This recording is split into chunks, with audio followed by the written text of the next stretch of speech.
Chapter 7: Overcoming Obstacles. The primary difference between a rich person and a poor person is how they manage fear. Once people have studied and become financially literate, they may still face roadblocks to becoming financially independent. There are 5 main reasons why financially literate people may still not develop abundant asset columns that could produce a large cash flow. The 5 reasons are: 1. Fear. 2. Cynicism. 3. Laziness. 4. Bad habits. 5. Arrogance. Overcoming fear. I have never met anyone who really likes losing money. And in all my years, I have never met a rich person who has never lost money. But I have met a lot of poor people who have never lost a dime, investing, that is. The fear of losing money is real. Everyone has it. Even the rich. But it's not having fear that is the problem.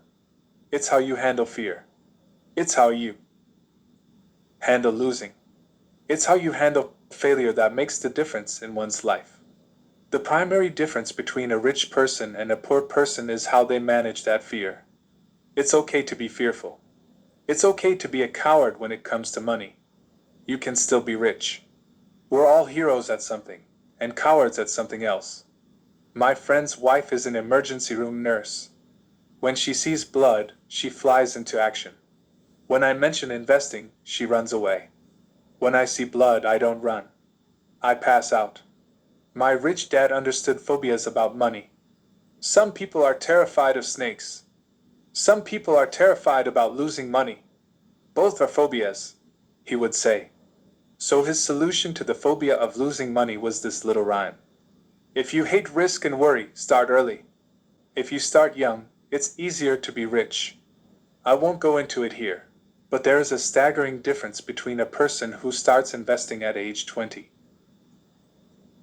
versus age 30. The purchase of Manhattan Island is said to be one of the greatest bargains of all time. New York was purchased for $24 in trinkets and beads. Yet if that $24 had been invested at 8% annually, that $24 would have been worth more than $28 trillion by 1995. Manhattan could be repurchased with money left over to buy much of Los Angeles. But what if you don't have much time left or would like to retire early? How do you handle the fear of losing money? My poor dad did nothing. He simply avoided the issue, refusing to discuss the subject. My rich dad, on the other hand, recommended that I think like a Texan.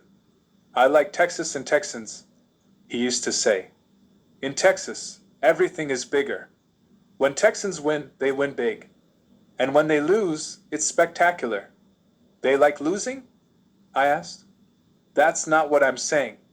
Nobody likes losing. Show me a happy loser, and I'll show you a loser, said Rich Dad. It's a Texan's attitude toward risk, reward, and failure I'm talking about. It's how they handle life. They live it big. Not like most of the people around here, living like roaches. When it comes to money, terrified that someone will shine a light on them, and whimpering when the grocery clerk shortchanges them a quarter. Rich Dad went on. What I like best is the Texas attitude. They're proud when they win, and they brag when they lose. Texans have a saying, if you're going to go broke, go big. You don't want to admit you went broke over a duplex. He constantly told Mike and me that the greatest reason for lack of financial success was because most people played it too safe. People are so afraid of losing that they lose, were his words.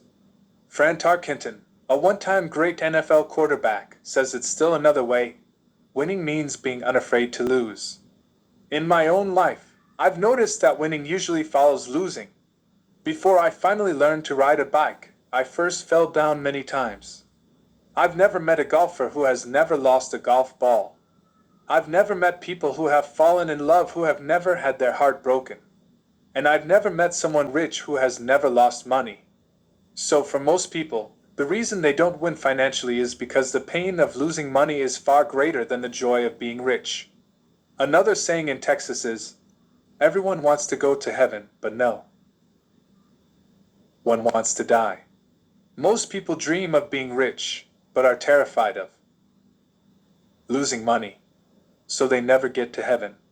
Rich Dad used to tell Mike and me stories about his trips to Texas. If you really want to learn the attitude of how to handle risk, losing, and failure, go to San Antonio and visit the Alamo. The Alamo is a great story of brave people who chose to fight, knowing there was no hope of success. They chose to die instead of surrendering. It's an inspiring story worthy of study. Nonetheless, it's still a tragic military defeat. They got their butts kicked. So how do Texans handle failure? They still shout, "Remember the Alamo." For most people, the reason they don't win financially is because the pain of losing money is far greater than the joy of being rich. Mike and I heard this story a lot. He always told us this story when he was about to go into a big deal, and he was nervous. After he had done all his due diligence, and it was time to put up or shut up, he told us this story.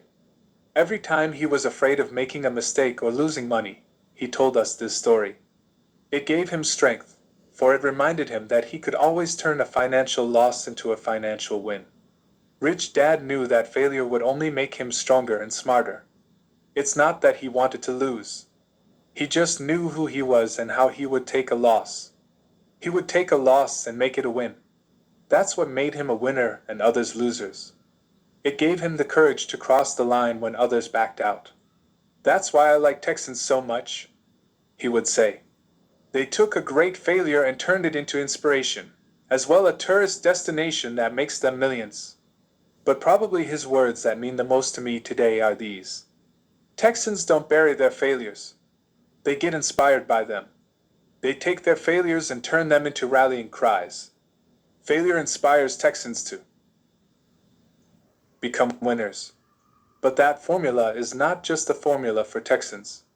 It is the formula for all winners. I've said that falling off my bike was part of learning to ride. I remember falling off only made me more determined to learn to ride, not less. I also said that I have never met a golfer who has never lost a ball. For top professional golfers, losing a ball or a tournament provides the inspiration to be better, to practice harder, to study more. That's what makes them better. For winners, losing inspires them. For losers, losing defeats them. Failure inspires winners. Failure defeats losers. I like to quote John D. Rockefeller, who said, "I always tried to turn every disaster into an opportunity." And being Japanese American, I can say this. Many people say that Pearl Harbor was an American mistake. I say it was a Japanese mistake. From the movie Tora, Tora, Tora, a somber Japanese admiral says to his cheering subordinates, "I am afraid we have awakened a sleeping giant." "Remember Pearl Harbor" became a rallying cry. It turned one of America's greatest losses into the reason to win. This great defeat gave America strength, and America soon emerged as a world power.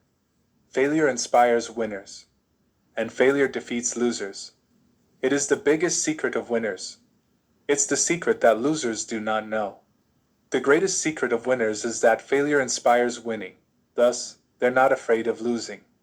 Repeating Fran Tarkenton's quote, "Winning means being unafraid to lose." People like Fran Tarkenton are not afraid of losing, because they know who they are. They hate losing, so they know that losing will only inspire them to become better. There is a big difference between hating losing and being afraid to lose. Most people are so afraid of losing money that they lose. They go broke over a duplex. Financially, they play life too safe and too small. They buy big houses and big cars, but not big investments. The main reason that over 90% of the American public struggles financially is because they play not to lose. They don't play to win. They go to their financial planners or accountants or stockbrokers and buy a balanced portfolio.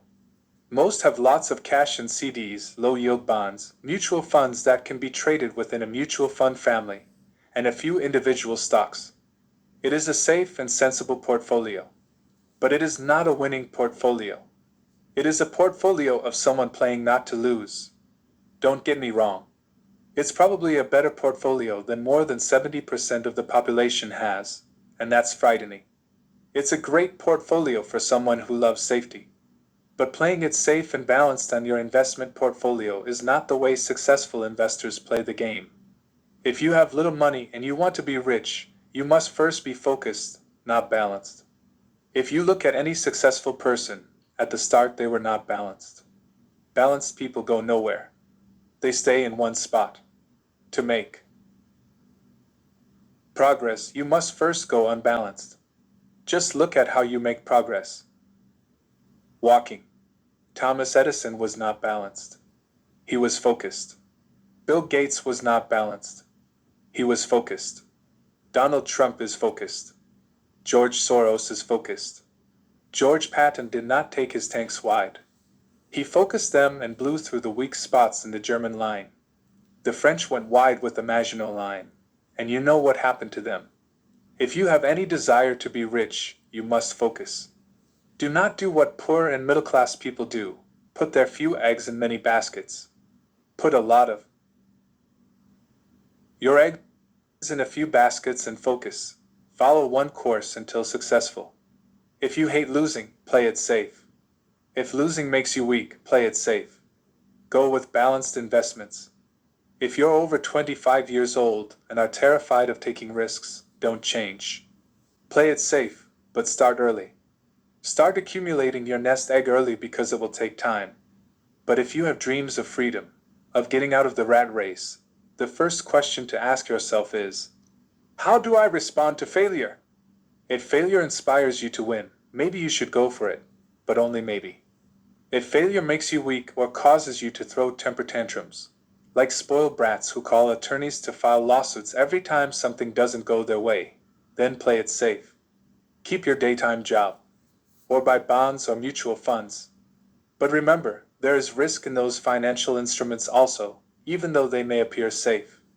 I say all this, mentioning Texas and Fran Tarkenton, because stacking the asset column is easy. It's really a low-aptitude game. It doesn't take much education. 5th grade math will do. But building your asset column is a game in which attitude plays a major role. It takes guts, patience, and a great attitude toward failure. Losers avoid failing, and failure turns losers into winners. Just remember the Alamo. Overcoming cynicism. The sky is falling! The sky is falling! Most of us know the story of Chicken Little who ran around warning the barnyard of impending doom. We all know people who are that way. There's a Chicken Little inside each of us. As I stated earlier, the cynic is really a little chicken.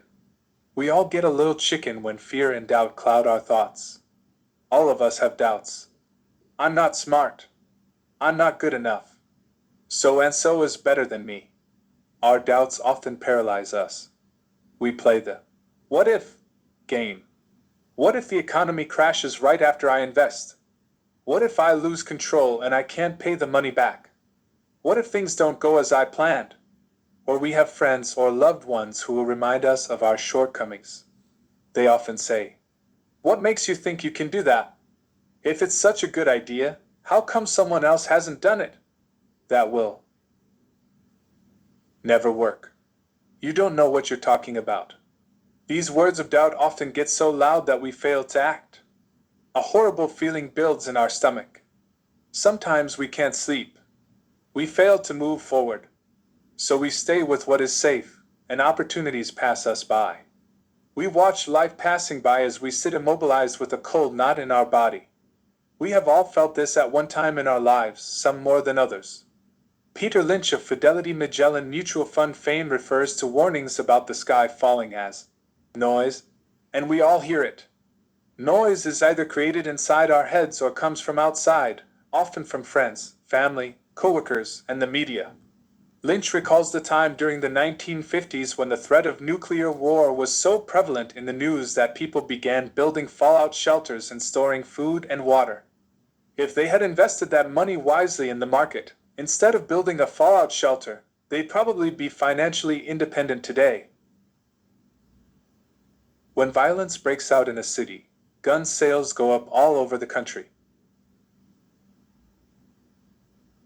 A person dies from rare hamburger meat in the state of Washington, and the Arizona Health Department orders restaurants to have all beef cooked well done. A drug company runs a TV commercial in February showing people catching the flu. Colds go up as well as sales of cold medicine. Most people are poor because, when it comes to investing, the world is filled with chicken littles running around yelling, "The sky is falling! The sky is falling!" And chicken littles are effective, because every one of us is a little chicken. It often takes great courage to not let rumors and talk of doom and gloom affect your doubts and fears. But a savvy investor knows that the seemingly worst of times is actually the best of times to make money. When everyone else is too afraid to act, they pull the trigger and are rewarded. Some time ago, a friend named Richard came from Boston to visit Kim and me in Phoenix. He was impressed with what we had done through stocks and real estate. The Phoenix real estate prices were depressed. We spent 2 days showing him what we thought were excellent opportunities for cash flow and capital appreciation. Kim and I are not real estate agents. We are strictly investors. After identifying a unit in a resort community, we called an agent who sold it to him that afternoon. The price was a mere $42,000 for a 2-bedroom townhome. Similar units were going for $65,000. He had found a bargain. Excited, he bought it and returned to Boston. 2 weeks later, the agent called to say that our friend had backed out. I called immediately to find out why. All he said was that he talked to his neighbor, and his neighbor told him it was a bad deal. He was paying too much. I asked Richard if his neighbor was an investor. Richard said he was not. When I asked why he listened to him, Richard got defensive and simply said he wanted to keep looking. The real estate market in Phoenix turned, and a few years later, that little unit was renting for $1,000 a month, $500 in the peak winter months. The unit was worth $95,000. All Richard had to put down was $5,000, and he would have had a start at getting out of the rat race. Today, he still has done nothing. Richard's backing out did not surprise me. It's called buyer's remorse, and it affects all of us. The little chicken won, and a chance at freedom was lost. In another example, I hold a small portion of my assets in tax lien certificates instead of CDs. I earn 16% per year on my money, which certainly beats the interest rates banks offer on CDs. The certificates are secured by real estate and enforced by state law, which is also better than most banks. The formula they're bought on makes them safe. They just lack liquidity. So I look at them as 2 to 7 year CDs. Almost every time I tell someone that I hold my money this way, especially if they have money in CDs, they will tell me it's risky. They tell me why I should not do it. When I ask them where they get their information, they say from a friend or an investment magazine. They've never done it, and they're telling someone who's doing it why they shouldn't.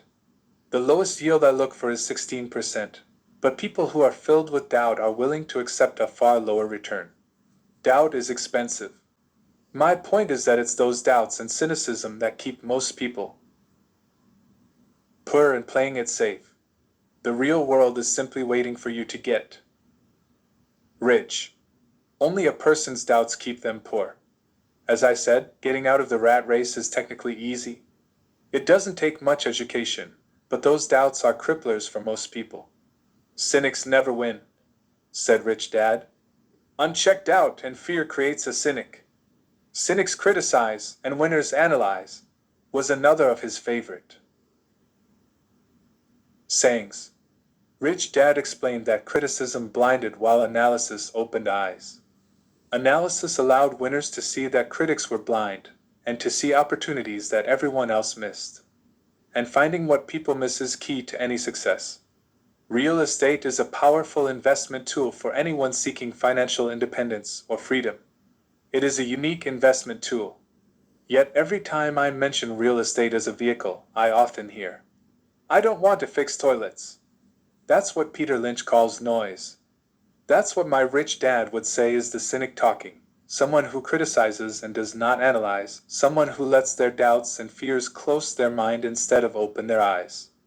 So when someone says, "I don't want to fix toilets," I want to fire back. What makes you think I want to? They're saying a toilet is more important than what they want. I talk about freedom from the rat race, and they focus on toilets. That is the thought pattern that keeps most people poor. They criticize instead of analyze.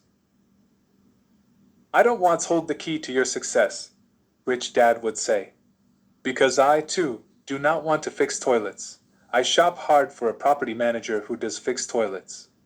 And by finding a great property manager who runs houses or apartments, well, my cash flow goes up. But more importantly, a great property manager allows me to buy a lot more real estate since I don't have to fix toilets. A great property manager is key to success in real estate. Finding a good manager is more important to me than the real estate. A great property manager often hears of great deals before real estate agents do, which makes them even more valuable. That is what Rich Dad meant by, "I don't want to hold the key to your success." Because I do not want to fix toilets either. I figured out how to buy more real estate and expedite my getting out of the rat race. The people who continue to say, "I don't want to fix toilets," often deny themselves the use of this powerful investment vehicle. Toilets are more important than their freedom. In the stock market, I often hear people say, "I don't want to lose money." Well, what makes them think I or anyone else likes losing money? They don't make money because they choose to not lose money. Instead of analyzing, they close their minds to another powerful investment vehicle, the stock market. I was riding with a friend past our neighborhood gas station. He looked up and saw that the price of gas was going up and thus the price of oil. My friend is a worrywart or a chicken little. To him, the sky is always going to fall, and it usually does on him. When we got home, he showed me all the stats as to why the price of oil was going to go up over the next few years, statistics I had never seen before, even though I already owned substantial shares of an existing oil company. With that information, I immediately began looking for and found a new, undervalued oil company that was about to find some oil deposits. My broker was excited about this new company, and I bought 15,000 shares for 65 cents per share. 3 months later, this same friend and I drove by the same gas station, and sure enough, the price per gallon had gone up nearly 15%. Again, the chicken little worried and complained. I smiled because a month earlier, that little oil company hit oil and those 15,000 shares went up to more than $3 per share since he had first given me the tip. And the price of gas will continue to go up if what my friend says is true. If most people understood how a stop worked in stock market investing, there would be more people investing to win instead of investing not to lose. A stop is simply a computer command that sells your stock automatically if the price begins to drop, helping to minimize your losses and maximize some gains. It's a great tool for those who are terrified of losing. So whenever I hear people focusing on their I don't wants, rather than what they do want, I know the noise in their head must be loud. Chicken Little has taken over their brain and is yelling, "The sky is falling, and toilets are breaking." So they avoid their don't wants, but they pay a huge price. They may never get what they want in life. Instead of analyzing, their inner Chicken Little closes their mind. Rich Dad gave me a way of looking at Chicken Little. Just do what Colonel Sanders did. At the age of 66, he lost his business and began to live on his Social Security check. It wasn't enough. He went around the country selling his recipe for fried chicken. He was turned down 1,009 times before someone said yes. And he went on to become a multimillionaire at an age when most people are quitting. He was a brave and tenacious man, Rich Dad said of Harlan Sanders. So when you're in doubt and feeling a little afraid, just do what Colonel Sanders did to his little chicken. He fried it. Overcoming laziness. Busy people are often the most lazy. We have all heard stories of a businessman who works hard to earn money. He works hard to be a good provider for his wife and children. He spends long hours at the office and brings work home on weekends. One day he comes home to an empty house. His wife has left with the kids. He knew he and his wife had problems, but rather than work to make the relationship strong, he stayed busy at work. Dismayed, his performance at work slips and he loses his job. Today, I often meet people who are too busy to take care of their wealth. And there are people too busy to take care of their health. The cause is the same. They're busy, and they stay busy as a way of avoiding something they do not want to face. Nobody has to tell them. Deep down they know. In fact, if you remind them, they often respond with anger or irritation. If they aren't busy at work or with the kids, they're often busy watching TV, fishing, playing golf, or shopping. Yet deep down they know they are avoiding something important. That's the most common form of laziness. Laziness by staying busy. So what is the cure for laziness? The answer is a little greed. For many of us, we were raised thinking of greed or desire as bad. Greedy people are bad people, my mom used to say. Yet we all have inside of us this yearning to have nice, new, or exciting things. So to keep that emotion of desire under control, often parents find ways of suppressing that desire with guilt. You only think about yourself. Don't you know you have brothers and sisters? Was one of my mom's favorites. You want me to buy you what? Was a favorite of my dad. Do you think we're made of money? Do you think money grows on trees? We're not rich people, you know. It wasn't so much the words, but the angry guilt trip that went with the words that got to me. Or the reverse guilt trip was the, I'm sacrificing my life to buy this for you. I'm buying this for you because I never had this advantage when I was a kid. I have a neighbor who is stone broke but can't park his car in his garage. The garage is filled with toys for his kids. Those spoiled brats get everything they ask for. I don't want them to know the feeling of want, are his everyday words. He has nothing set aside for their college or his retirement, but his kids have every toy ever made. He recently got a new credit card in the mail and took his kids to visit Las Vegas. I'm doing it for the kids, he said with great sacrifice. Rich Dad believed that the words, I can't afford it, shut down your brain. How can I afford it? Opens up possibilities, excitement, and dreams. Rich Dad forbade the words, I can't afford it. In my real home, that's all I heard. Instead, Rich Dad required his children to say, How can I afford it? He believed that the words, I can't afford it, shut down your brain. It didn't have to think anymore. How can I afford it? Opened up the brain and forced it to think and search for answers.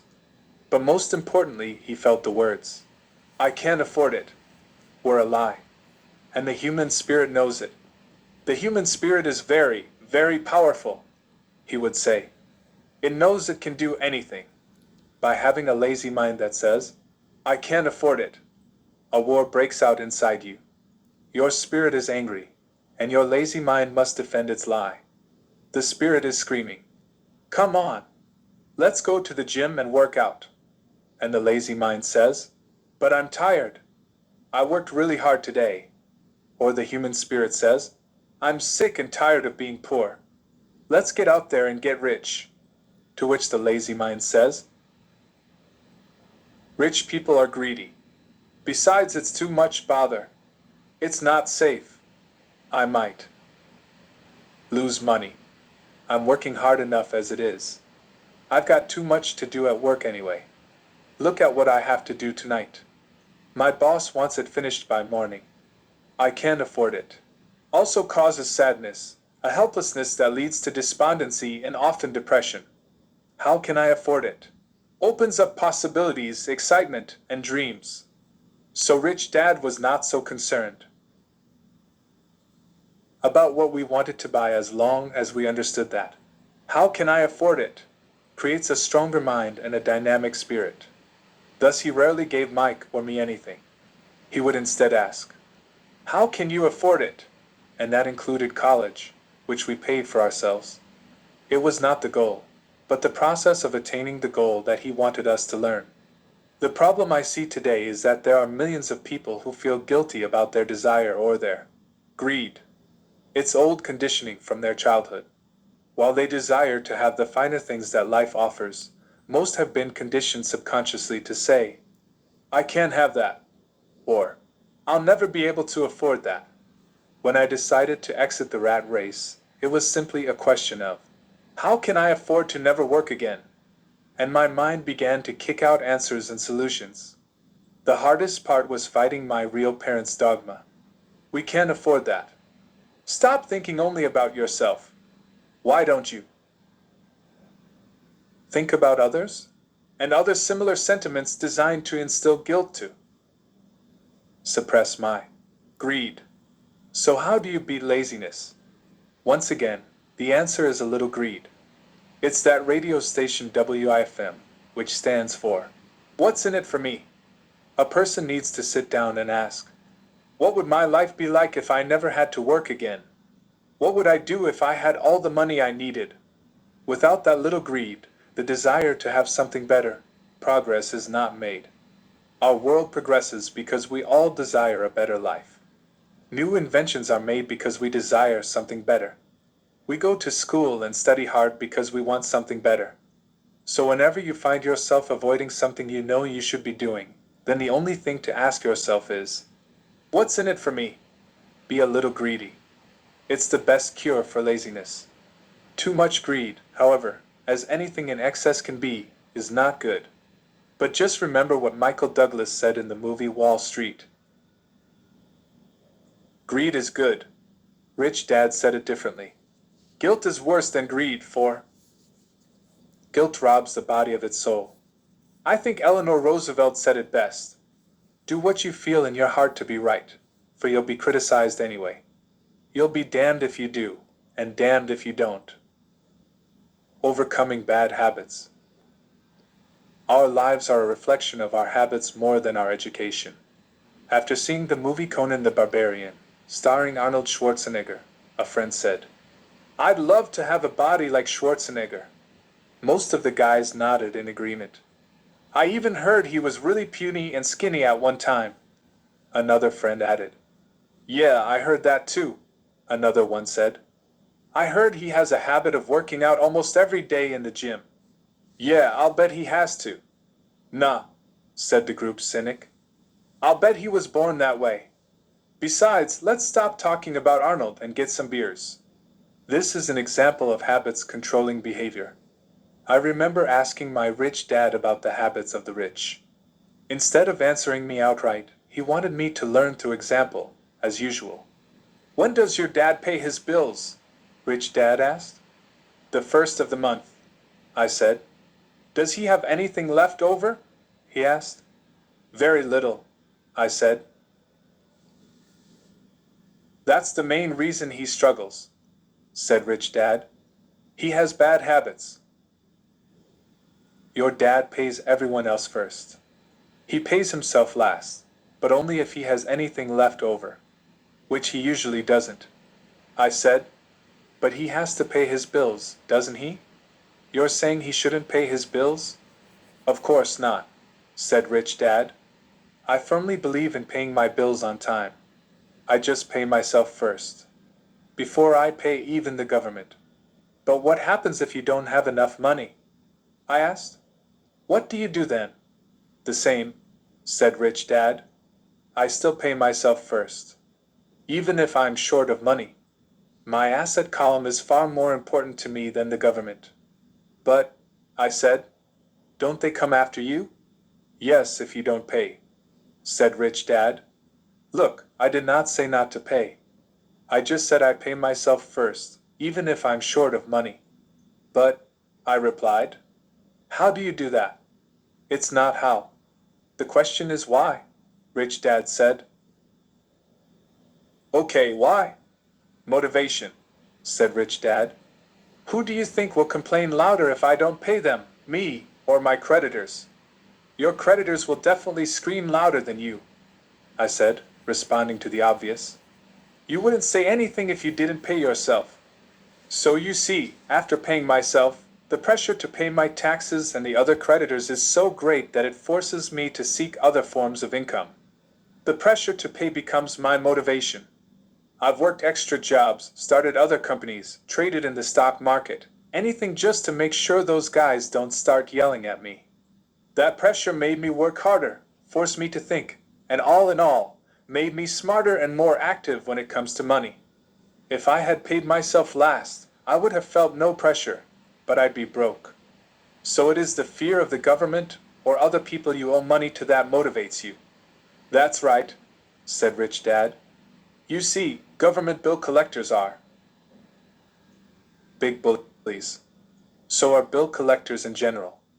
Most people give in to these bullies. They pay them and never pay themselves. You know the story of the 98-pound weakling who gets sand kicked in his face? I nodded. I see that ad for weightlifting and bodybuilding lessons in the comic books all the time. Well, most people let the bullies kick sand in their faces. I decided to use the fear of the bully to make me stronger. Others get weaker. Forcing myself to think about how to make extra money is like going to the gym and working out with weights. The more I work my mental money muscles out, the stronger I get. Now I'm not afraid of those bullies. I liked what Rich Dad was saying. So if I pay myself first, I get financially stronger, mentally and fiscally. Rich Dad nodded. And if I pay myself last, or not at all, I get weaker. So people like bosses, managers, tax collectors, bill collectors, and landlords push me around all my life, just because I don't have good money habits. Rich Dad nodded. Just like the 98-pound weakling. Overcoming arrogance. What I know makes me money. What I don't know loses me money. Every time I have been arrogant, I have lost money. Because when I'm arrogant, I truly believe that what I don't know is not important. Rich Dad would often tell me, I have found that many people use arrogance to try to hide their own ignorance. It often happens when I am discussing financial statements with accountants, or even other investors. They try to bluster their way through the discussion. It is clear to me that they don't know what they're talking about. They're not lying, but they are not telling the truth. There are many people in the world of money, finances, and investments who have absolutely no idea what they're talking about. Most people in the money industry are just spouting off sales pitches like used car salesmen. When you know you are ignorant in a subject, start educating yourself by finding an expert in the field or a book on the subject.